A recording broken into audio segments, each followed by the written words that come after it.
Suspense.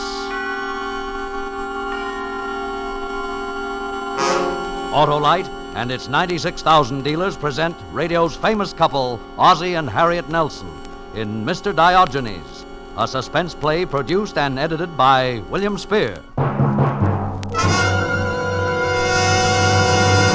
Well, here's a letter from Hap, still on vacation. Let me read this. Dear Harlow. Dear Harlow, this is the light. He must mean double life with those thrifty wide-gap Autolite resistor spark plugs that give you double the life as compared to ordinary spark plugs under equal service conditions. I've been saving up my voice to tell you. Saving? He knows that only wide-gap Autolite resistor spark plugs can give him greater gas savings. That I feel like singing. And with Autolite resistor spark plugs, his car engine idles as easily as a song. Home, home on the range. Ohm is right, and that exclusive built-in 10,000 ohm Autolite resistor, found only in Autolite resistor spark plugs, permits a wide spark gap that makes smoother performance, double life, and greater gas savings possible. So next time you visit your service station, ask your dealer to install a set of the new Autolite resistor spark plugs in your car. And remember, you're always right with Autolite. And now, with Mr. Diogenes and the performance of Ozzie and Harriet Nelson, Autolite hopes once again to keep you in suspense.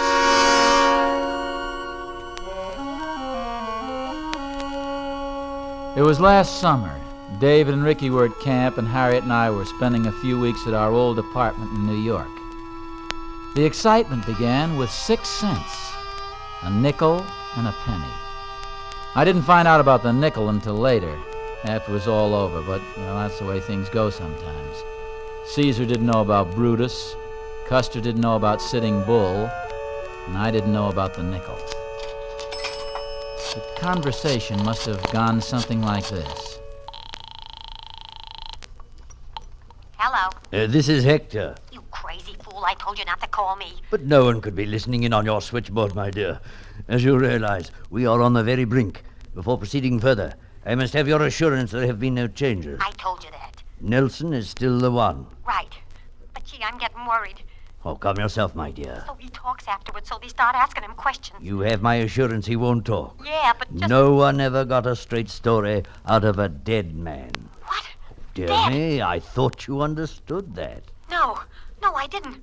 Listen, Hector, I don't want any part of this. Unfortunately, my dear, you already have a part of it. Nelson is down the street in a tobacco shop at this very moment.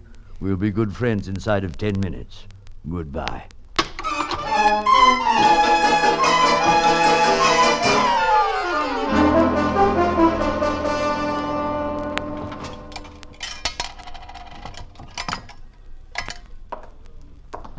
You lose the bet, Eddie. I haven't gained a pound. Take a look at the card. Oz, are you sure you had both feet on the scale? You mean you're questioning my word, the word of an Eagle Scout emeritus? Eagle Scout. Troop 3, Ridgefield Park, New Jersey. Scout's honor, see? Both feet on the scale. Now, as I recall, the bet was 2 bits against a can of pipe tobacco. I'll take gold nugget. No dice. All out of gold nugget ever since they started that crazy radio program of theirs. Let's see. How about some of this? What's the matter? See, that's a funny one. Look, I'll refund your penny. No, the card here. Hey, look at my fortune. Today will be the most memorable day of your life. So what? So it's memorable. Today's our anniversary, you know. Yeah? Oh, it's just a coincidence. Sure. Did you ever see a card like this before, Eddie? Oz, every time a guy gets weighed, I don't run right quick and peek over his shoulder. No, but the wording is so peculiar. The most memorable day of your life. Now, that's a pretty broad statement for a scale company to make. Tell you what. If it turns out a bust, come back tomorrow and we'll dope out a nasty letter to the scale people. Well, okay, Eddie. Thanks for the tobacco. Forget it. So long, Oz. So long. Most memorable day of your life. Oh. Kind of strange at that. Most memorable day of... I'm sorry. Not at all, I was just not at thinking all, of sir. My fault entirely. In a hurry, didn't look where I was going. Forgive me, please. My fault entirely. Should have looked where I was going. Sorry. Hey, wait a minute. You dropped your wallet. Hey, mister. Hey, just a minute, will you? Oh, Here, you dropped your wallet. Wallet? Oh, yes, I know. It's lucky I caught up with you. I'm quite aware I dropped my wallet, young man. Thank you so much. You mean you make a hobby of dropping wallets? You hit the nail on the head, sir. This is a red-letter day on my calendar. The most memorable day of my life. Oh, well, it was... What did you say? The most memorable day of my life, Mr. Nelson. Ozzie Nelson. Mr. Nelson. Allow me to introduce myself, sir. My name is Diogenes. Diogenes? Hector Diogenes. I seek the honest man. Oh, well, that's very interesting, Mr. Diogenes. The wallet, you see, is full of stage money. I have dropped it at the feet of 100, oh, nay, 1,000 candidates, just as I did a moment ago. Allow me to congratulate you, Mr. Nelson. You are the first to pick it up and return it to me unhesitatingly. Oh, tell me, do you plan to be home tonight? Well, as a matter of fact, no. It's our anniversary, and Mrs. Nelson and I plan to celebrate. Oh, dear. Too bad, too bad. You'll simply have to change your plans. There's no other way. I beg your pardon? I admit, sir, my methods may seem a bit eccentric, but this I permit myself. With $5 million, a man may allow himself the luxury of eccentricity. My goal, my target, has never changed from the first. To discover the honest man, then to indoctrinate him with the wisdom of my ancient namesake, Diogenes the Cynic. Well, that hurdle passed, my fortune, my resources, everything are at his disposal. But now, wait a minute, just a minute. Let me get the thing straight. It's very simple. Here, in this leather-covered book, are the discourses of Diogenes, the wisdom of the greatest thinker the world has ever known in 20 short pages. Now, you will take this with you, Mr. Nelson, and commit it to memory tonight. Tomorrow morning at 9 o'clock here at this very place, we shall meet, and I will hear you recite. Now, time is of the essence, sir. Spend it well, spend it gloriously tonight at the feet of Diogenes the Cynic. Your fortune, your future, nay, the world itself, are within your grasp. And now, good day, sir. Well, wait now. No, just a minute. Good day Mr. and Godspeed. Good day.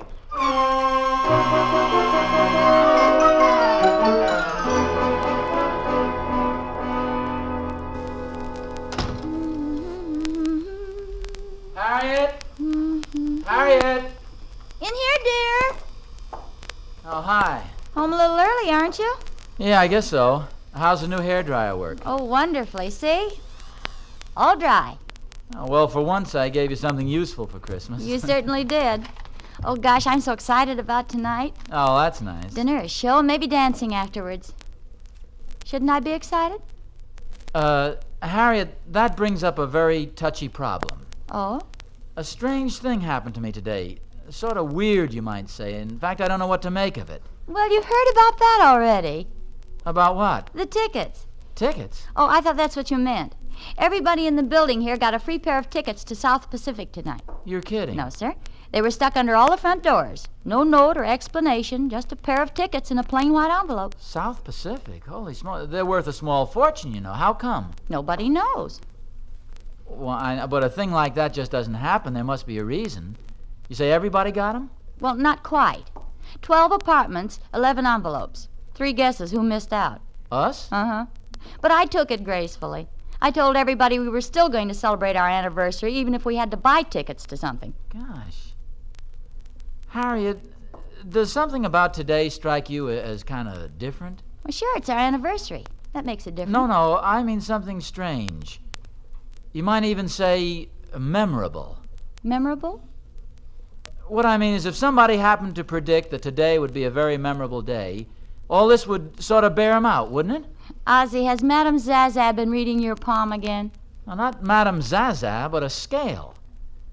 On my way to work this morning, I got on the scale at Eddie's. Oh, I'll get it, dear. Oh, hello, Mrs. Pearson. Mrs. Nelson, I hope you don't mind the intrusion. Hello, Mr. Nelson. Hello, I Mrs. guess you heard Lemuel told my husband, Captain Pearson. Ship got in last night, and as usual, Lem's completely done in, but completely. I couldn't get Captain out tonight with a team of wild horses, so I want you to have these. Oh, what's this? The tickets. To South Pacific? Yes, I heard you folks missed out, and it seemed such a shame being your anniversary and all. Oh, that's very sweet of you, Mrs. Pearson, but I should think your husband would Not love the to... captain. No, sir. Home he is, and home he stays. So take him and have a good time. No skin off our noses. We're going to stay home tonight and watch the television. The fights are on, and Lem's never seen our new set, you know. Oh, and speaking of television, there was something I did want to mention, Mrs. Nelson. I hope you won't take offense. Well, of course not. What is it? It's that thing over there on the table. The hairdryer? Uh-huh. It's strange, but every time you turn it on, we get buzzing on our television. I was hoping while Captain's home you could use it daytimes instead of nighttimes. Why, of course. I wish you'd told me before. Oh, I don't mind for myself, but now with Lem home. Oh, I'll remember, Mrs. Pearson, and thanks for the ticket. Oh, sure, it's nothing at all. That's what neighbors are for, you know. Have a good time now and happy anniversary. Oh, thank you, and good night, Mrs. Pearson. Good night. Oh, boy, that was a 7-day blow. I know, but she is sweet. Isn't it wonderful, dear? Now we can go after all. Harriet, before we go any further, I'm going to have to ask your full cooperation. That sounds like a speech. It is, a short one. To state it as boldly as possible, I don't know whether we ought to go out and celebrate or stay home and study Greek. Harriet, Say it again. Slower. I said we have one of two alternatives. To go out to South Pacific or stay home and study Greek. Now that I hear, I realize it calls for a short explanation. See, while I was at the store...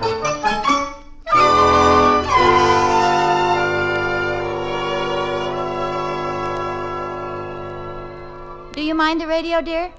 No. But what is Caesar to a cynic, but Zeus, who hath deputed him and whom he serves? I'm glad you asked that. Now, please, It's 7:30, dear. I just thought you might like to know. Get this. Right on the subject. I'm listening. A woman came upon Diogenes sitting before his hut during the revels of Bacchus. "Foolish man," she said, "why do you turn your back on this festival? Why rest idly here while others go to play at the theater?" A very good question. What did Diogenes say? And the man answered simply, "Woman, I am Diogenes, the cynic." He was cheating. He didn't answer the question at all. Well, what do we do? I think it's a practical joke. No, not necessarily. Nothing unusual about a loony millionaire, you know. I read about a woman who left $6 million to a cat. It's a gamble. If we go out tonight and he shows up tomorrow, we lose a fortune. On the other hand, if I stay home with Diogenes, I'll lose it anyway. I couldn't memorize this thing for $10 million. Where's your coat? I'm in it. Here's your hat. You're always ahead of me. Here it is, the show you've been waiting for, the Gold Nugget Gold Rush. Get the radio, will you, dear? Yes, folks, here it is, the show that just loves to give money away. No refrigerators, no mink coats, no... We can grab a taxi down by the drugstore. Did you lock the back door? Yep. Say, maybe we better go down the stairs. It's quicker. All right. Hey, look, the elevator's coming up. Well, that's funny. I thought everybody was out to the show tonight. Well, maybe it's the Pearsons. No, they're on the first floor, right next to the lobby. Well, look who's here, for heaven's sakes. Good evening, Mr. Nelson. Harriet, this is Mr. Diogenes, the man I was telling you about. How do you do? And may I present my assistant, Mr. Mordecai Moran. How do you do? We decided to go out after all, Mr. Diogenes. I sort of skimmed through the book and, well, frankly, I could never get it down pat by tomorrow morning. Ozzie always was slow to memorize. Yeah. I have to write things down. That's right. But, Mr. Nelson, I thought I made that amply clear. You simply have to change your plans. Well, I'm afraid it's too late for that. See, my wife has been very anxious to see the show. You know, it's... He's stumped, boss. He don't get it. Does this help any, pal? Mordecai, for the moment you may put away the gun. Is this part of the joke, Ozzie? Well, I hope so. On the contrary, Mr. Nelson, this is most assuredly not a joke. I must warn you not to cry out or create a disturbance. If you are so rash as to do so, Mordecai knows he is free to use his gun with impunity. Yeah, impunity. Now, get in there now.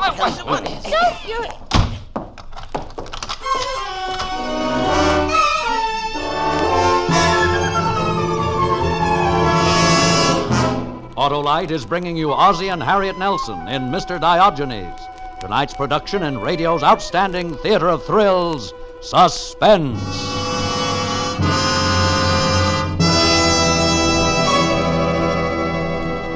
Now, let's see what else Hap has to say in his letter. Yesterday, I visited the Grand Canyon. What a wide gap. Ah, good old Hap. All he can think of is the extra wide gap of Autolite resistor spark plugs that give you smoother engine performance on leaner gas mixtures, actually save you gas. Sometimes I think of you back there telling folks about Autolite resistor spark plugs. Ah, he's on the beam all right, because only Autolite resistor spark plugs can give you greater gas savings, smoother performance, and double spark plug life. And don't forget those Autolite bullseye sealed beam headlights. Don't worry, I won't, because Autolite bullseye sealed beam headlights are the new safe headlights guaranteed to give light even when the lens is cracked or broken. Harlow, you remember everything. So, friends, see your Autolite dealer tomorrow and get a set of wide-gap Autolite resistor spark plugs for your car. Then, wherever you travel, whatever you drive, you're always right with Autolite. And now, Autolite brings back to our Hollywood soundstage our stars, Ozzie and Harriet Nelson with Joseph Kearns in Mr. Diogenes, a tale well calculated to keep you in suspense.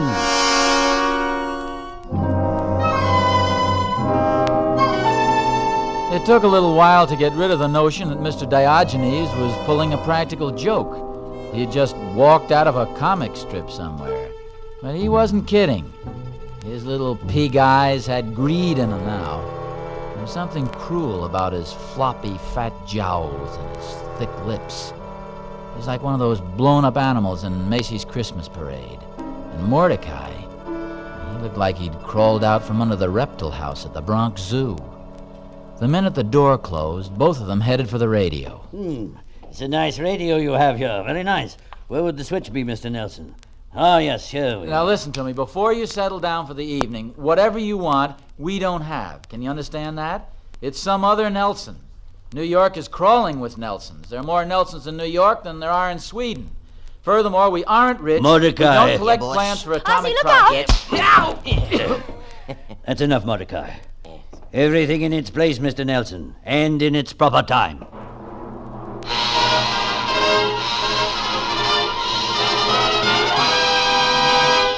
Now here it is, everybody, the Gold Nugget Gold Rush. Week number 16 of the you all right, Nugget Gold Rush Yeah. Bonanza. Quiet, Get this, please. now stands as the biggest prize ever offered on any giveaway program anywhere. Tonight, after 16 weeks, nobody has yet identified poor Mr. Hackaway, the man who smokes the wrong kind of pipe tobacco. And our Gold Nugget Gold Rush Bonanza jackpot stands at the all-time high of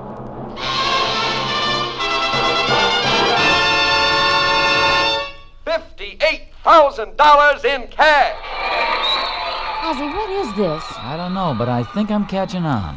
Tonight, as usual, our phone call will go out to one of the thousands of discriminating men who long ago discovered the rich, bite-free mellowness of Gold Nugget pipe tobacco. And tonight, as usual, our Pony Express rider is waiting at his post with $58,000 in greenbacks in his saddlebags, ready to go if our contestant correctly guesses the identity of that unenlightened, misguided, long-suffering fella who smokes the wrong kind of pipe tobacco, poor Mr. Hackaway. Now, while we're getting Mr. Hackaway out of his wheelchair and up to the mic, stand by your phone. Turn that down, Mordecai. Yeah, boss. I couldn't help hearing you say you were catching on, Mr. Nelson. Ozzie, they're calling you tonight? Ask Mr. Diogenes. Exactly. Perhaps you didn't realize, Mr. Nelson, how lucky you were. Well, how did you find out about it? Boss, shall I... No, Mordecai. I don't think we need concern ourselves with the possibility either of these charming people will behave indiscreetly after it's over. I became acquainted a short time ago with the telephone operator on this program, Mr. Nelson, and she informed me, in return for a share of the proceeds, that you were selected early this week. It then became a simple problem of ensuring against intrusion by the other denizens of the building here. That's where the tickets came Oh, from. precisely. And ensuring also that you would be at home at the time the call was made. Hence my little gambit with the wallet this morning. Now, attend me carefully. The call will come through in a moment. I shall take it. A word and outcry from either of you, and Mordecai shoots. Is that quite clear? Yeah, but you know you'll never get away with it. Up, enough already. Yes, sir. Here's the big moment now, folks. The phone call is going through, and while we're waiting for the connection, here once again is poor Mr. Hackaway. He scratches a match. He lights his pipe. He inhales. And of course, because it's the wrong kind of pipe tobacco, that's all there is to it. The rest is up to the lucky man who's getting tonight's call. Who is Mr. Hackaway? All right. Steady now. Don't take your eyes off the Mordecai. Hello. This is the Gold Nugget Gold Rush radio program, sir. For security reasons, we are identifying you only as Mr. O.N. Would you give me your name, please? Oswald G. Nelson. Fine, fine. You, sir, are our lucky contestant tonight. Is your radio tuned to our program, sir? Indeed it is. Good, good. Then you know about poor Mr. Hackaway. Have you any idea who he is? I think so. Remember, you only have one guess. If correct, our Gold Nugget Pony Express rider will arrive at your home with $58,000 in cash within the hour. I don't need to point out that's a load of hay. So don't hurry. Think carefully. Think, Mr. O.N. Take your time and think. Now, who is poor Mr. Hackaway? Harpo Marx. Harpo Marx! Harpo, you're absolutely correct. Harpo Marx it is. Congratulations, Mr. O.N. You've just won yourself $58,000 in cash. Our messenger is on his way. Oh, goodbye, Mr. O.N., and congratulations. Yes, goodbye, sir.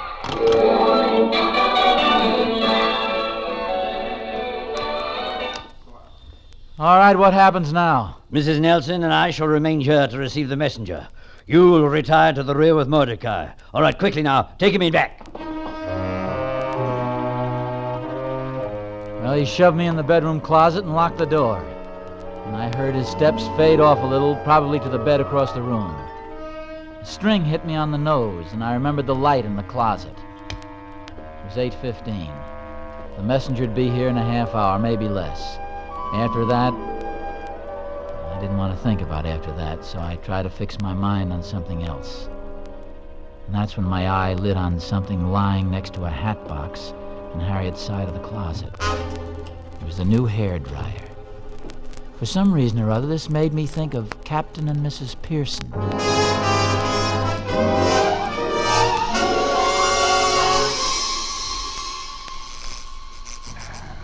Doggone this thing. Lem, dear, it's as simple as ABC.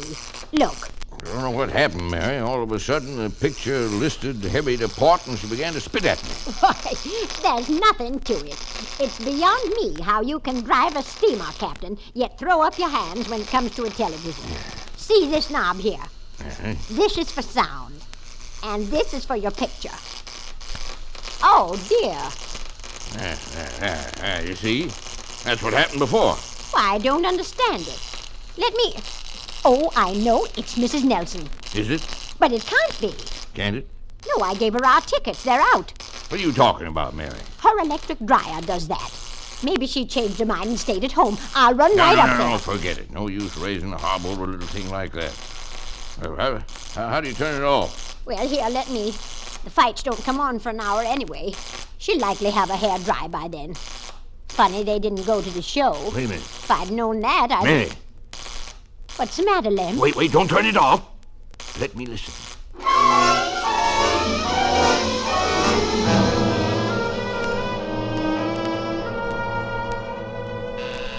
Ah, there's the messenger. Now remember, Mrs. Nelson, not a sign, not a move. Go ahead.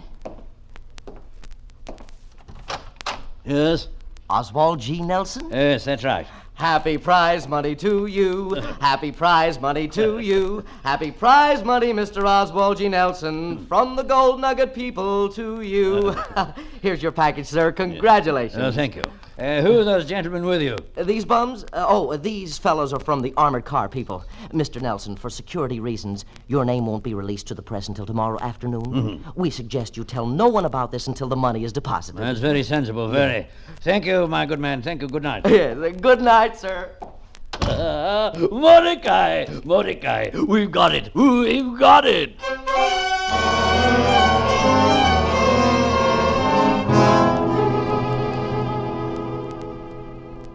Ozzie, hold my hand, will you? Sure. Shut up, Mordecai. You bring the car around as quickly as possible, understand? Yes, sir. I don't want to seem nosy, but where are we going? Mordecai and I are going to Cuba. What about us? Where are you going? Oh, yes, indeed. Where? That's a good question, but perhaps a little beyond us, don't you think? More a question for a metaphysician or a philosopher, I should say. Yes. Now, if you'll step out into the lobby, we'll... Who's that? I don't know. Stand right there. Wait. Don't move lest I blow you to Davy Jones with this hair going 45. Ozzie, it's Captain Pearson. Ozzie! Oh, dear, he's passed out.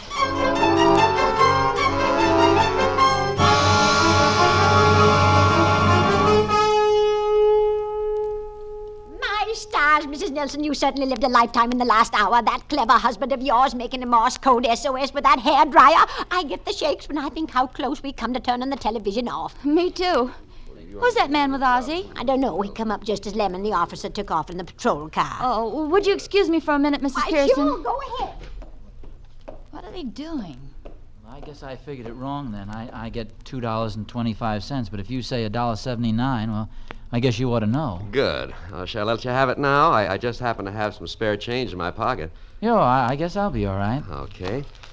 There's $1, 50, 75, and 2, 4. 4 makes 79, right? Right, and here's your package. All square. All square. Thanks a lot, Mr. Nelson.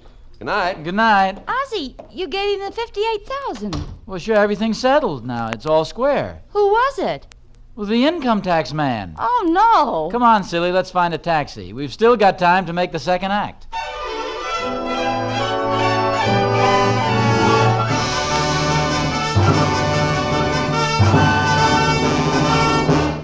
Suspense, presented by Autolite. Tonight's stars, Ozzie and Harriet Nelson, with Joseph Kearns playing Mr. Diogenes.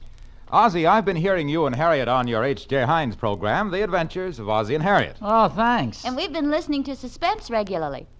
You want to quit while you're even, Harlow? No. I want to tell you about Autolite resistor spark plugs. Look out, Ozzie. The man's trying to sell you something. Oh, no, Harriet. Autolite resistor spark plugs sell themselves. Really? Oh, then what do they need you for, Harlow, old boy? Yes, you're talking yourself out of a job. Maybe I should have quit while I was even. Oh, come on, Harlow. Now, we want you to keep on working. What else is there to tell about your Autolite resistor spark plugs? Well, just this, Ozzie. They're one of more than 400 products made by Autolite for cars, trucks, planes, and boats in 28 plants, coast to coast. And these Autolite products include complete electrical systems, used as original equipment in many makes of America's finest cars: batteries, spark plugs, generators, coils, distributors, starting motors, and bullseye sealed beam headlights. All engineered to fit together perfectly, work together perfectly, because they're a perfect team. So, friends, don't accept electrical parts supposed to be as good. Ask for and insist on Autolite, original factory parts at your neighborhood service station, car dealer, garage, or repair shop. Remember, you're always right with Autolite.